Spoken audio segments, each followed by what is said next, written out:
பிரச்சனைகளை கையாளுதல், conflict resolution. சண்டைகள் இயல்பானதே.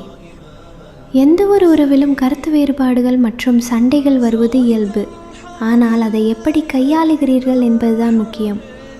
பிரச்சனையின் மீது கவனம் செலுத்துங்கள். சண்டையிடும்போது பிரச்சனையை பற்றி மட்டும் பேசுங்கள். துணையின் வெக்தித்வானை தாக்குவதையோ பழைய தவறுகளை குறிப்பிடுவதையோ தவிர்க்கவும். விட்டு கொடுத்தல். உறவில் வெற்றி தோல்விக்கு இடமில்லை. சில நேரங்களில் விட்டு கொடுத்து போவது உறவை வலுப்படுத்தும். மன்னிக்க கற்றுக்கொள்ளுங்கள். தவறுகள் செய்வது மனித இயல்பு. ஒருவரை ஒருவர் மன்னித்து கடந்த காலத்தை அங்கேயே விட்டு முன்னோட்டு செல்லுங்கள்.